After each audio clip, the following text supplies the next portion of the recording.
4:25 p.m. Eastern, Dallas Cowboys at Arizona Cardinals. We're at State Farm Stadium, Glendale, Arizona.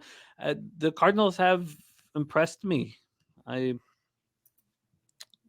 I lost. I didn't fade them in week one because I didn't trust the Commanders, but I certainly thought that the Giants were going to bounce back early, and they did not do that, and it cost me money.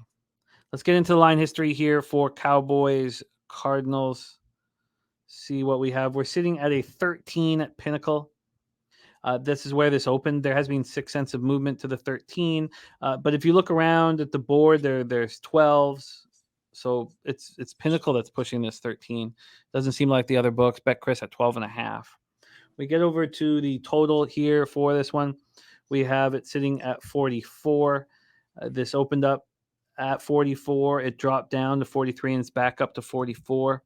I kind of like the under in this one, but certainly not with a ton of confidence and just more of a lean at this point. We have at this point, 67% of the tickets and 99% of the cash on the under. The line's not moved initially, but now it's bounced back. So that's not a real confidence builder. 84% of the tickets, 81% cash on these Cowboys. This is not where I want a big favorite, right? I mean, I want a big favorite that needs to prove something. And the Cowboys, they look like the best team in the NFL right now. They don't need to prove anything to anybody. Coming off an easy 30-10 win at home over the Jets, Dak 31-38 for 255 yards, 2 touchdowns, and no interceptions.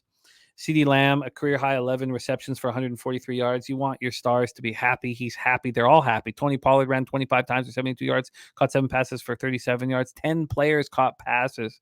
They outgained these Jets 382 to 215. They ran 83 plays compared to 46 from the visitors.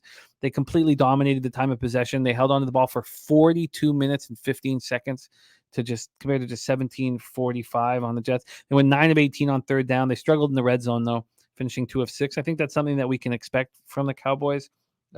Because of some of his weaknesses. The defense shut down Zach Wilson, picking him off 3 times, sacked him 3 times. They sacked Danny Dimes 7 times in week 1, held the Jets to 215 yards, 1 of 10 on third down, 0 of 1 in the red zone. Micah Parsons, 4 tackles, 3 of them for a loss, 2 sacks, 4 quarterback hits. And they pick up Brandon Aubrey, the soccer player, 5 of 5 on field goals, hit the long of 55, just gaining more and more confidence. There are injuries on the offensive line. So Zach Martin was cleared to play against the Jets, but he did not because of that ankle injury. So, do they really even need to play him here? He's been at all the practices, sort of in a limited capacity. And we don't know what's up with Tyler Smith's hamstring strain. So it was not updated. So they gave us a bunch of updates, but they didn't update Tyler Smith. And that's a concern. Chuma Edoga injured his elbow in the game. So what happened was there was an undrafted rookie, TJ Bass, in there. It didn't matter because Jets, are just trash. Well, it's hard to say. I hate saying that because they have some really nice pieces. Arizona couldn't hold on to a 20-0 halftime lead and lost their 6th straight home game, 31-28 to the Giants. Biggest lead they've blown since 2011. Jonathan Gannon still has to be pleased from what he's seen. It has to be. The offense got 24 first downs, put up 379 yards under Joshua Dobbs. I mean, that's the best game of his career. He almost won his first game as a starter, 0-4 as a starter, but he looked so much better than what we saw in those 2 games for Tennessee. He finished 21-31 for 228 yards and a touchdown. He also ran 3 times for 43 yards and a touchdown. A 2023 third-round pick out of Stanford, Michael Wilson, led receivers with 3 catches for 57 yards. Zach Ertz looked good, 6 catches for 56 yards. Marquise Brown, 6 for 56 and a touchdown. James Conner looks rejuvenated. He ran strong, 23 carries for 106 yards and a touchdown. Now, the Cowboys defense is obviously going to provide a much more difficult challenge. The defense couldn't get stops when it mattered most. They allowed the Giants to put up 439 total yards, go 7-12 on third down, 4 or 5 in the red zone. They finished with 3 sacks and 5 quarterback hits. Jalen Thompson had an interception. Budda Baker, with the hamstring injury being inactive, I mean, that hurts. I mean, this is a guy who doesn't miss games generally, and he hurt his hamstring Friday in practice, so he's on IR. So Budda Baker now going to miss at least 4 games, so he won't be back. At the earliest would be October 22nd in Seattle. And then Andre Sacheret was promoted from the practice squad once Baker got hurt. So Sacheret has a larger role on defense, and that's not going to go well. The Cardinals also have the option to move Thompson back to a full-time safety role, use veteran cornerback Antonio Hamilton more. Cardinals are also really short on the defensive line. LJ Collier on IR. Gannon says that they're evaluating Watkins bicep injury, but Carlos Watkins, it hurts not having him in. Fotu also is not in the lineup. So this Cardinals team is looked great off the hop. It's going to get weaker and weaker, I believe, each week, and they'll probably get smashed here. And the Cowboys don't need to prove anything to anybody. I don't, I don't see why this game wouldn't be a low scoring first half at least. Before maybe the Cowboys take their foot off the gas. But when they take their foot off the gas, they still just run the ball and kill the clock. So I see now Sky Dragon says he bet Arizona and the under. So everyone decided in preseason Arizona is the worst team in the league. Probably true, but they haven't been undervalued. But they've been undervalued in the markets. 2-0 against the spread, both wire to wire covers. No, I don't dislike that at all. But I do think I like the under best. I do think I like the under best, and I think that would be. Is it that public coming in back on the over here? 67 and 99. Take it away, Troy. Cowboys, Cardinals, State Farm. I kind of agree with you on the under. I mean, it does smell like too many points, figuring the Cowboys kind of potentially let off the gas. Are the Cardinals tanking? I'm kind of confused with where the Cardinals are at as a team and as an organization, as they look like they were trying to win that game versus the Giants.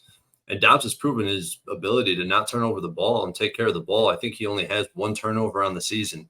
With two teams that don't turn the ball over, I don't think the Cowboys have turned the ball over once all season.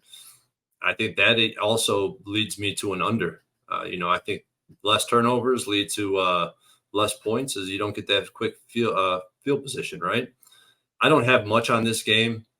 I'm kind of starting to lean towards the under after talking it out with you, Jimmy. But yeah, I think I'm going to save my breath and save everyone in the chat at their time. I think I move on this under. I think it just makes a ton of sense here to me. What was the line move on this total at FanDuel? It's not moving at all. This dropped. So it opened up at 44 on Monday night at 7:30 p.m. It took 5 cents of movement within 34 minutes. Then it came back. Then it dropped back. Then it dropped to 43. Excuse me. Jesus. So at 1:30 in the morning, so after about 8 hours, it dropped to 43. Then it started getting hit to the over. So then it got up, but as soon as it got back up to 44, it dropped back to 43 again. And then it came back to 44 today at 4:04 p.m. So, I think that I'd like to have some more time with the market, but I think I bet the under. And like you said, maybe lean towards the first half under, thinking eventually the bottom falls out. Dobbs tries to do too much to get his team back into a game. He's down, touchdown, 2 scores. And then the points start going up on the board late. I could see that. I think that makes sense. First half under. As much as that is that you would prefer to have the first half in case of the hijinks of maybe not trying second half. The live betting the under in the Jets Cowboys game was excellent. You got the under 42.5, got the under 46.5. So the Cowboys slow it down too. So I'm not. I don't want to double up, but maybe that's it. Maybe it's a double up spot. I don't know. I'm going to move on the under tonight. I like that 44. I'm not sure how long it's going to be there. I'm going to move on the under tonight. I didn't realize that was going to be a move, but it is going to be a move.